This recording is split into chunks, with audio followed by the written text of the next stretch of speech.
Hi, my name is Githaiga and Kihara. I come from Gakedo in Mokoroine, that is in Nyeri County. I am a farmer, a brachiaria farmer as well as supernapier farmer. Generally, I'm a fodder farmer and I'm also a dairy farmer. My main product is supernapier. Supernapier is a new product, a new innovation, new fodder from the island. It was developed by a doctor, a nutritionist called Dr. Kiodong, who is based in a place called Pachong in the island. He's an animal nutritionist, and he developed this by breeding pearl millet together with elephant grass. And the resulting napier became a very nutritious napier. This napier has got about between 16 to 18% crude proteins. In addition to that, this napier is also very productive in terms of biomass. It can give up to between 180 to 200 tons per acre per year. That means if you have like 1 acre, you can produce that much, which means you can rear between 10 to 15 cows in 1 acre per year. That is very good. That is something that has come as a blessing to dairy farmers who have been struggling to look for fodder and to look for quality fodder. This is a quality fodder which is also having a lot of biomass, so it will be able to bridge the gap which have been there for quite some time.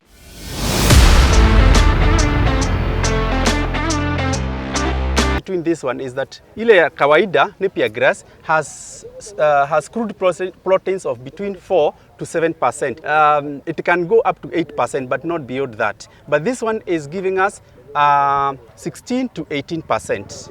Now the other thing about this supernapier is that it doesn't have those stinging hairs. I don't know what they are called in English. Ruaba. We call it ruaba in Spanish. Okay, we have two methods in which you can do this. You can plant this napier. Number one, we call it tubukiza method. Tubukiza method is where you dig a big hole. You can dig either a hole of 1.5 feet diameter, or 2 feet diameter, or 3 feet diameter. The more the merrier. And that's how you're going to get more production if you do a bigger hole. And this hole is also supposed to be coupled with manure. For example, for the small hole, you put maybe have a bucket of manure. For the big hole, for the medium of 2 meters diameter, you can put 1.5 bucket of manure. And for the big one, you can do up to 2 buckets of manure, which means the production will be more in the bigger hole. Now, these holes have a way of digging. You just don't dig a hole and put the soil. You first of all, the first 1 foot of soil, or maybe 8 inches, you put on one side. And then that when you are mixing the manure, you mix only the top soil, because it has more organic manure. Once you have done the mixing of the soil and borea, you plant the cutting. This is the cutting. This cutting, you plant it at an angle. You just push it like this at an angle of like 15 degrees. Okay. 10 to 15 degrees, almost flat, so that this first node is deep in the soil, somewhere like 2 inches in the soil, and then the other node, the upper node, will just kind of touch the soil. You don't have to bury it, and the upper part will be left up. Because if you bury it all, there's a risk of lotting, the whole thing lotting. But when you leave it like this, then you'll be able to germinate both nodes. You're supposed to mix your borea with the planting fertilizer, okay? And then after 1.5 or close to 1.5 months, thereabout, you'll do top dressing. Top dressing, you top dress with CAN. Then after cutting or after harvest, it is also advisable to add more manure, organic manure, and probably more CAN. Okay. Or you can alternate with the urea.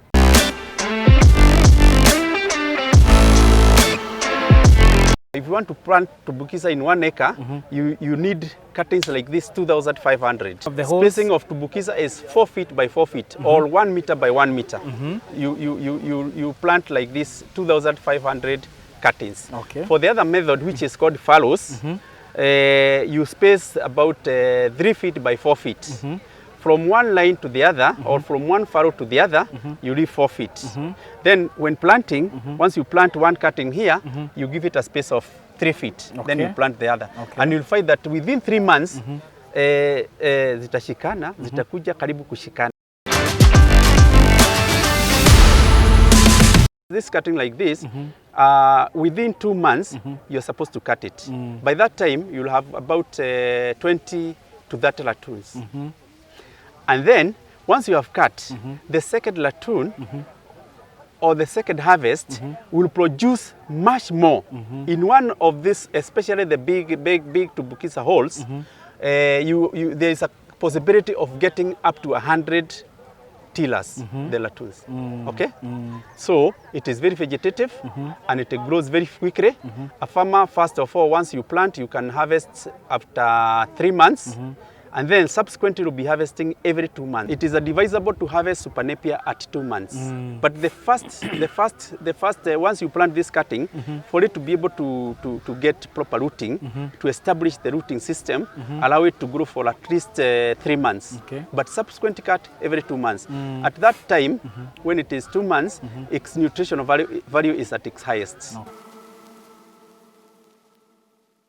This is a fodder or a Napier grass for all livestock, starting from cows, horses, donkeys, goats and sheep. For smaller animals, you may need to process it. Starting with the crudest of the process by cutting, chopping. And then you remember, you have to chop it when it's about 45 days. You harvest it at 45 days for smaller animals.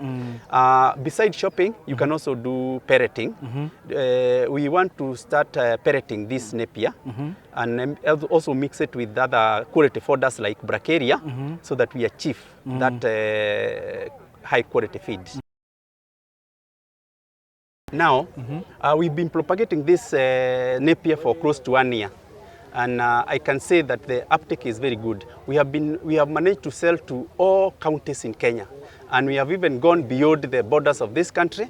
We have managed to sell in Uganda, Tanzania quite a bit, and then we have gone even beyond East Africa. We have sold up to Zimbabwe.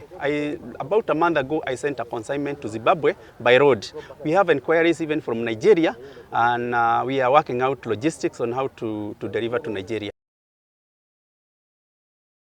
You can come to our main demonstration plot farm, which is in Lorengo, Kiado, Karema, Odaya Road.